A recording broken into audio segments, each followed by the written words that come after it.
दोस्तों, स्वागत है आपका मेरे इस चैनल प्रेत की परछाई में। आज मैं आपके लिए लाया हूँ हवेली का राज। आज मैं अपने उसी गांव में जा रहा हूँ जहाँ जाने से माँ हमेशा रोका करती थी, लेकिन इस बार जिद करके जा रहा हूँ क्योंकि मुझे ज़मीन के कुछ ज़रूरी कागज़ लेने जाने हैं जो नाना की हवेली में रखे हैं। शहर से गांव तक का सफ़र लंबा था। बस स्टेशन से उतरते ही हवा अलग लगने लगी, भारी, गीली और ठंडी। रास्ते में लोगों से पूछा तो सबने वही जवाब दिया, उधर मत जाना, रात होने से पहले काम निपटा लेना।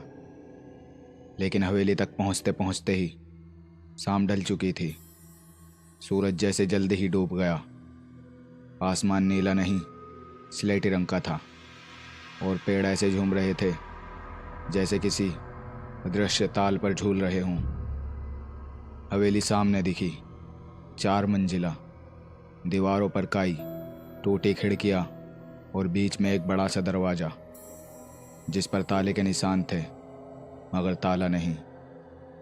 मैंने दरवाज़ा खोलने के लिए जैसे ही अपना हाथ बढ़ाया कि दरवाज़ा अचानक से अपने आप खुल गया। दरवाज़ा खुलने की आवाज़ ऐसी जैसे किसी ने अंदर गहरी सांस छोड़ी हो। अंदर सन्नाटा था। फर्श पर धूल, दीवारों पर मकड़ी के जाले और हर कोने से पुरानेपन की गंध। मैंने टॉर्च निकाली और चारों तरफ देखा। कमरे वही थे जो माँ बताया करती थी। नाना का ऑफिस, दादी का पूजा घर और ऊपर की मंजिल पर उनका कमरा। कागज ऊपर ही रखे होने चाहिए थे।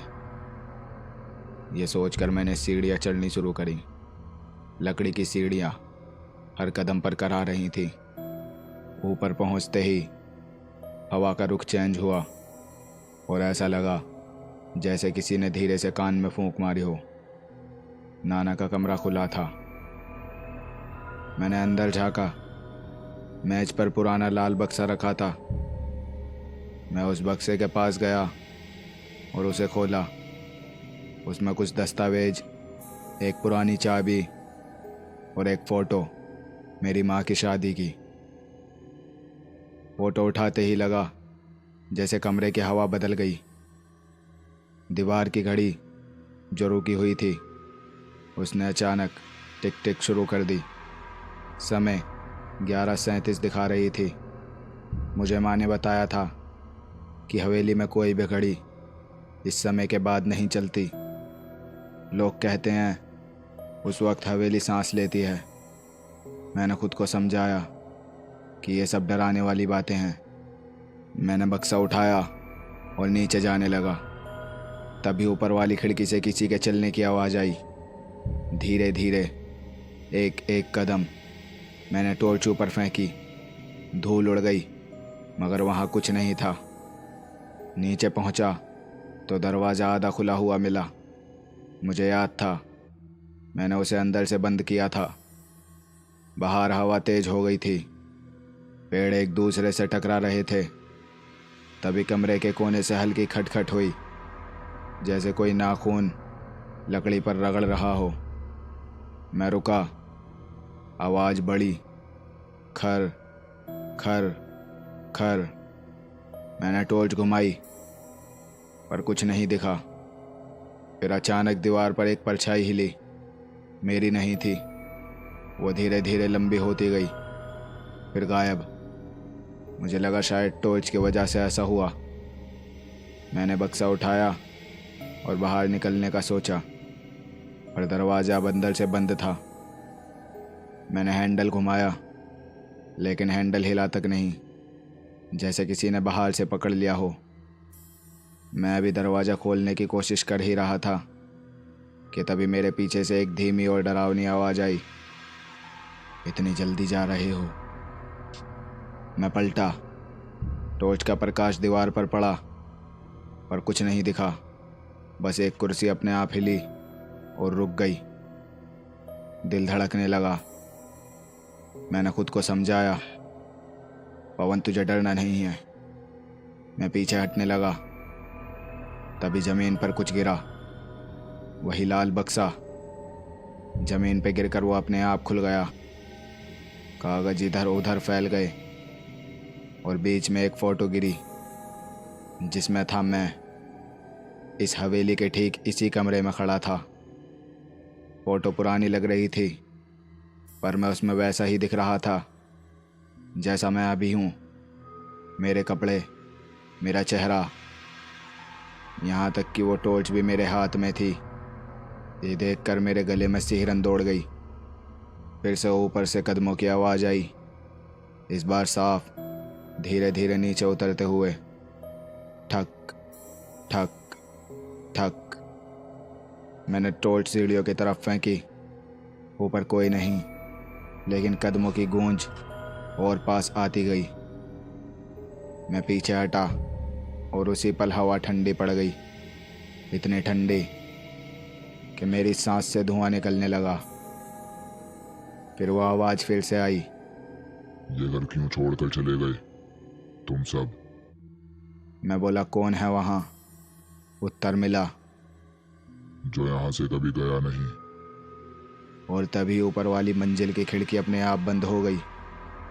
पूरे घर में जैसे एक साथ सैकड़ों दरवाजे बंद हुए हो।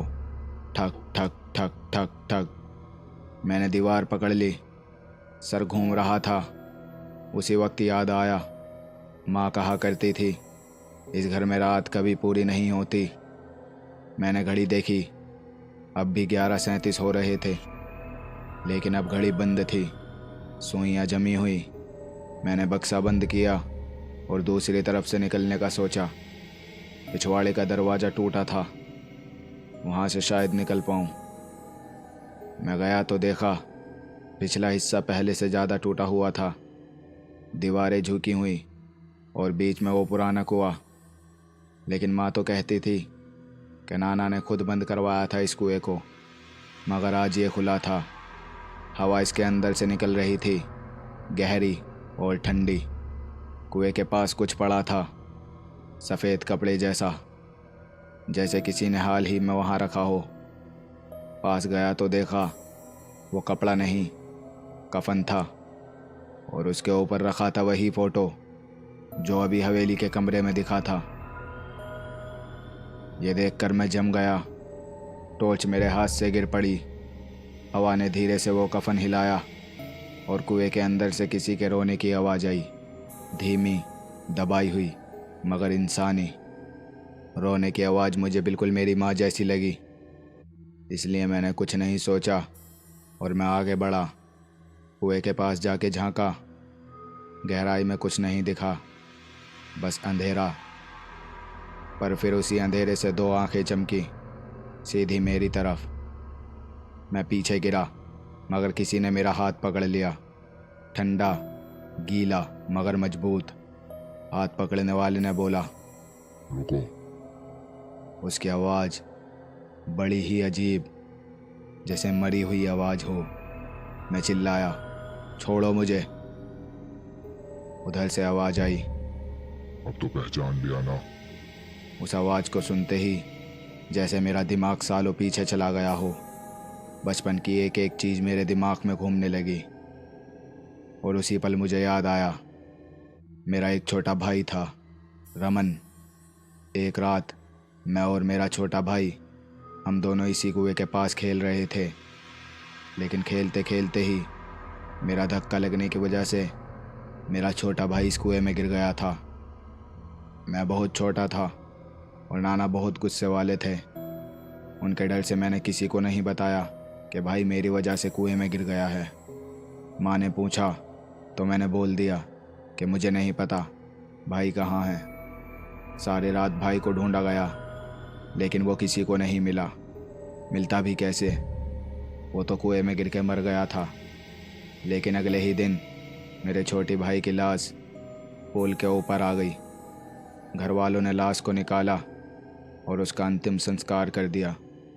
भाई का अंतिम संस्कार तो सही से हुआ था, लेकिन उसके बाद भी शायद रमन की आत्मा मुक्त नहीं हो पाई, क्योंकि हर रात को हवेली में किसी के चलने की आवाज़ आती थी और ठीक 11:37 पे घड़ी रुक जाती थी, क्योंकि ये वही टाइम था जिस वक्त मेरा भाई कुएं में गिरा था।